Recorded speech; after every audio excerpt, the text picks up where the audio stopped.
Chapter 19. The Lord said to Moses and Aaron, "Here is another ritual law required by the Lord. Tell the people of Israel to bring you a red heifer that has no physical defects and has never been yoked to a plow. Give it to Eleazar the priest, and it will be taken outside the camp and slaughtered in his presence. Eleazar will take some of its blood on his finger and sprinkle it 7 times toward the front of the tabernacle.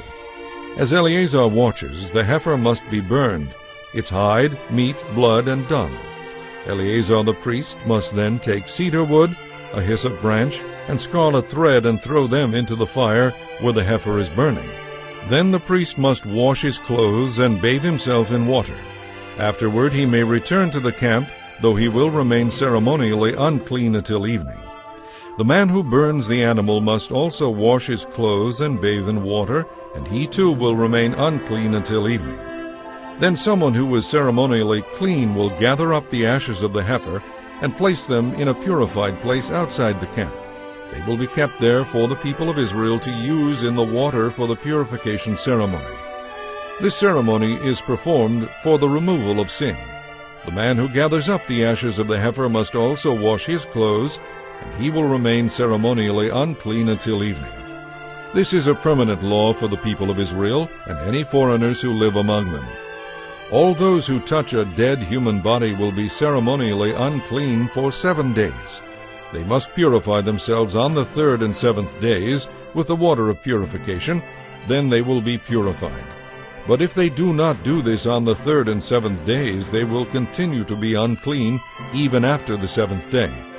All those who touch a dead body and do not purify themselves in the proper way defile the Lord's tabernacle and will be cut off from the community of Israel. Since the water of purification was not sprinkled on them, their defilement continues. This is the ritual law that applies when someone dies in a tent. Those who enter that tent and those who were inside when the death occurred will be ceremonially unclean for 7 days. Any container in the tent that was not covered with a lid is also defiled. And if someone outdoors touches the corpse of someone who was killed with a sword or who died a natural death, or if someone touches a human bone or a grave, that person will be unclean for 7 days. To remove the defilement, put some of the ashes from the burnt purification offering in a jar and pour fresh water over them. Then someone who is ceremonially clean must take a hyssop branch and dip it into the water. That person must sprinkle the water on the tent, on all the furnishings in the tent, and on anyone who was in the tent, or anyone who has touched a human bone, or has touched a person who was killed, or who died naturally, or has touched a grave. On the 3rd and 7th days, the ceremonially clean person must sprinkle the water on those who are unclean. Then on the 7th day, the people being cleansed must wash their clothes and bathe themselves, and that evening they will be cleansed of their defilement. But those who become defiled and do not purify themselves will be cut off from the community, for they have defiled the sanctuary of the Lord. Since the water of purification has not been sprinkled on them, they remain defiled. This is a permanent law. Those who sprinkle the water of purification must afterward wash their clothes, and anyone who touches the water of purification will remain defiled until evening. Anything and anyone that a defiled person touches will be ceremonially defiled until evening. Chapter 20. In early spring the people of Israel arrived in the wilderness of Zin and camped at Kadesh. While they were there, Miriam died and was buried. There was no water for the people to drink at that place, so they rebelled against Moses and Aaron. The people blamed Moses and said, "We wish we had died in the Lord's presence with our brothers." Did you bring the Lord's people into this wilderness to die, along with all our livestock? Why did you make us leave Egypt and bring us here to this terrible place? This land has no grain, figs, grapes, or pomegranates. And there is no water to drink.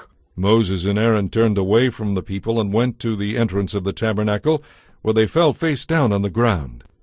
Then the glorious presence of the Lord appeared to them, and the Lord said to Moses, "You and Aaron must take the staff and assemble the entire community. As the people watch, command the rock over there to pour out its water. You will get enough water from the rock to satisfy all the people and their livestock." So Moses did as he was told. He took the staff from the place where it was kept before the Lord. Then he and Aaron summoned the people to come and gather at the rock. "Listen, you rebels!" he shouted. "Must we bring you water from this rock?" Then Moses raised his hand and struck the rock twice with the staff, and water gushed out. So all the people and their livestock drank their fill. But the Lord said to Moses and Aaron, "Because you did not trust me enough to demonstrate my holiness to the people of Israel, you will not lead them into the land I am giving them." This place was known as the waters of Meribah, because it was where the people of Israel argued with the Lord, and where he demonstrated his holiness among them. While Moses was at Kadesh, he sent ambassadors to the king of Edom with this message. This message is from your relatives, the people of Israel. You know all the hardships we have been through, and that our ancestors went down to Egypt.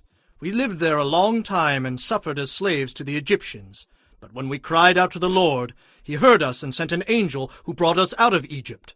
Now we are camped at Kadesh, a town on the border of your land. Please let us pass through your country. We will be careful not to go through your fields and vineyards. We won't even drink water from your wells. We will stay on the king's road and never leave it until we have crossed the opposite border."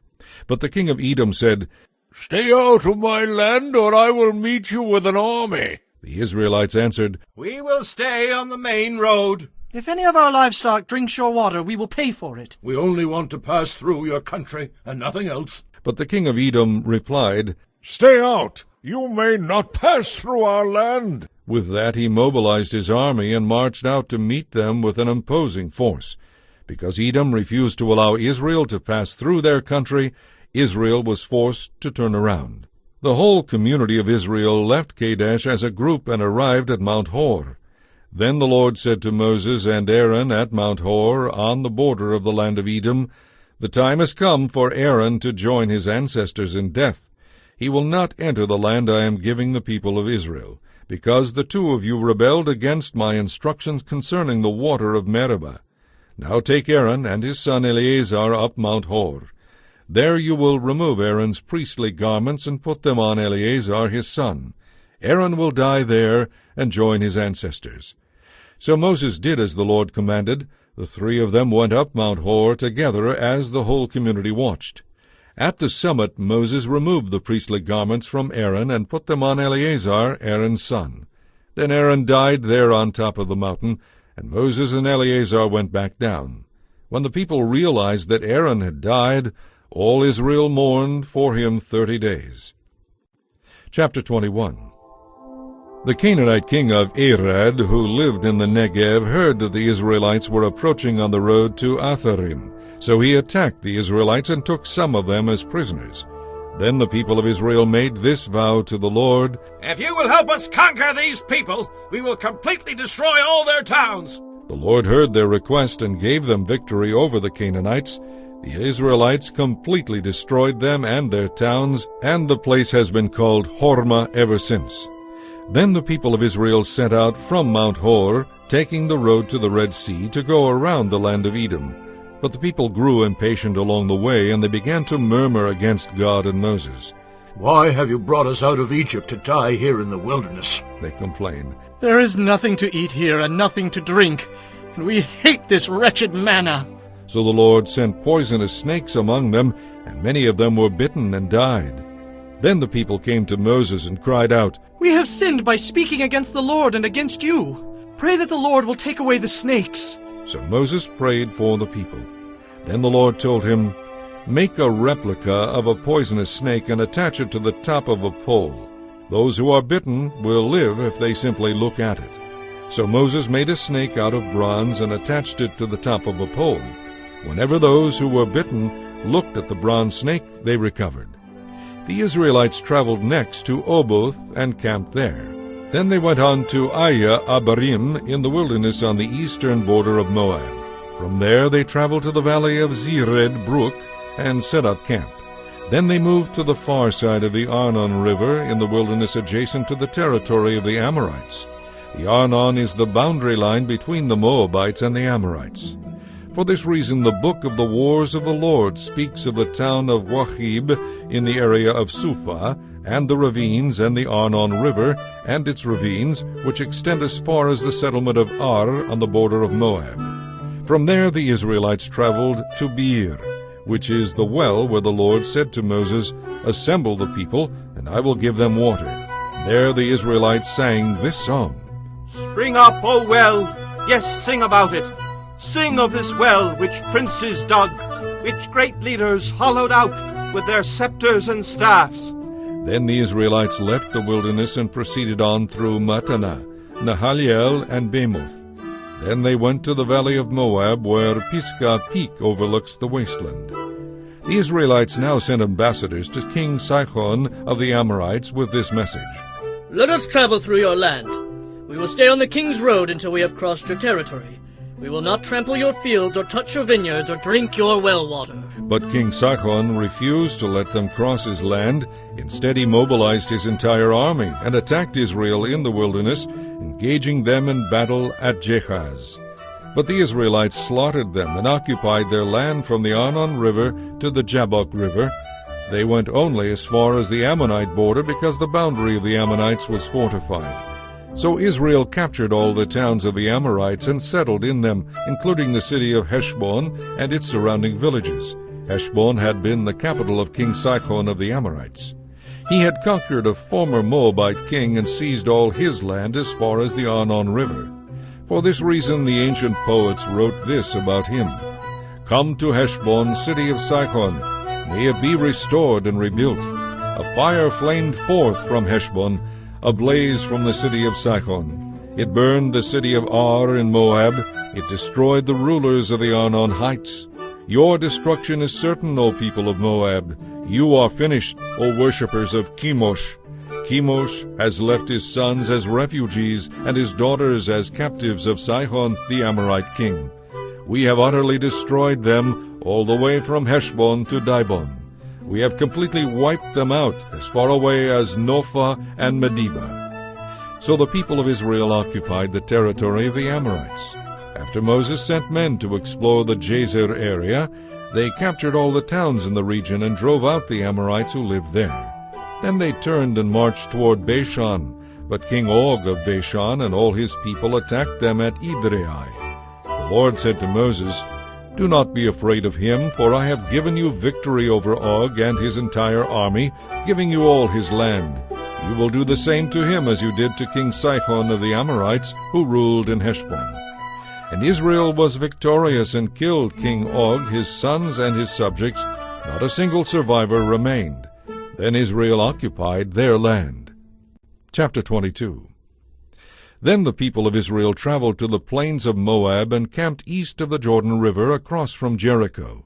Balak, son of Zippor, the Moabite king, knew what the Israelites had done to the Amorites, and when they saw how many Israelites there were, he and his people were terrified. The king of Moab said to the leaders of Midian, This mob will devour everything in sight, like an ox devours grass. So Balak, king of Moab, sent messengers to Balaam, son of Beor, who was living in his native land of Pethor near the Euphrates River. He sent this message to request that Balaam come to help him. A vast horde of people has arrived from Egypt. They cover the face of the earth and are threatening me. Please come and curse them for me, because they are so numerous. Then perhaps I will be able to conquer them and drive them from the land. I know that blessings fall on the people you bless. I also know that the people you curse are doomed. Balak's messengers, officials of both Moab and Midian, set out and took money with them to pay Balaam to curse Israel. They went to Balaam and urgently explained to him what Balak wanted. Stay here overnight, Balaam said. In the morning I will tell you whatever the Lord directs me to say. So the officials from Moab stayed there with Balaam.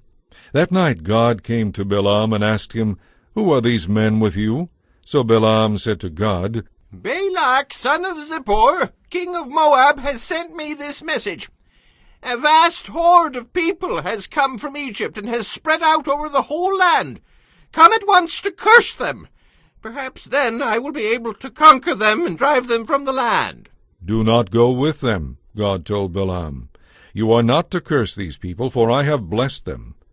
The next morning Balaam got up and told Balak's officials, "Go on home! The Lord will not let me go with you." So the Moabite officials returned to King Balak and reported, Balaam refused to come with us. Then Balak tried again. This time he sent a larger number of even more distinguished officials than those he had sent the first time. They went to Balaam and gave him this message. This is what Balak, son of Zippor, says.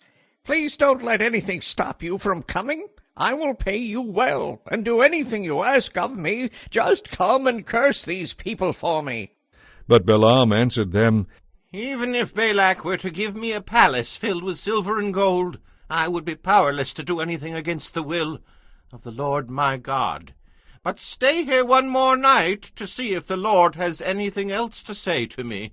That night God came to Balaam and told him, Since these men have come for you, get up and go with them, but be sure to do only what I tell you to do. So the next morning Balaam saddled his donkey and started off with the Moabite officials. But God was furious that Balaam was going, so he sent the angel of the Lord to stand in the road to block his way. As Balaam and 2 servants were riding along, Balaam's donkey suddenly saw the angel of the Lord standing in the road with a drawn sword in his hand.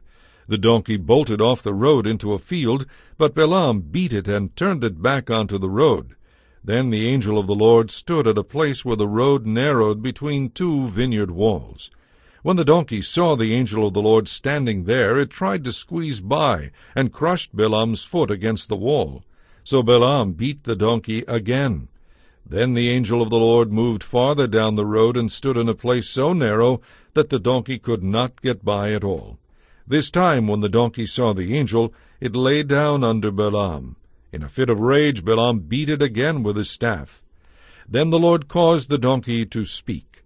What have I done to you that deserves your beating me these 3 times? Because you have made me look like a fool! Balaam shouted.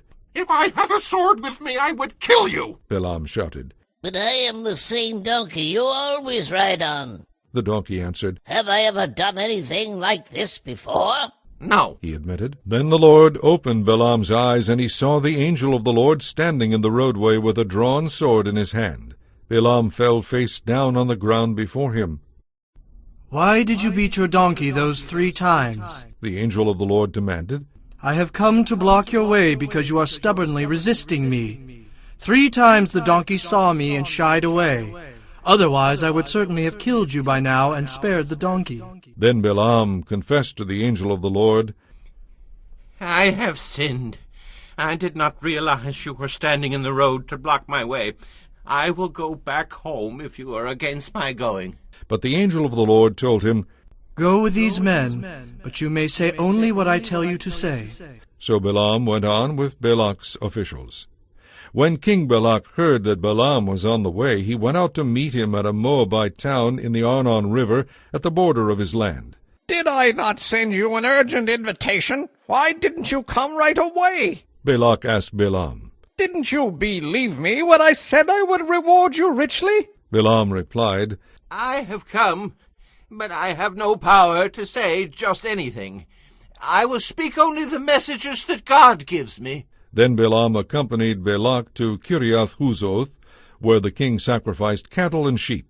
He sent portions of the meat to Balaam and the officials who were with him. The next morning Balak took Balaam up to Bamoth Baal. From there he could see the people of Israel spread out below him.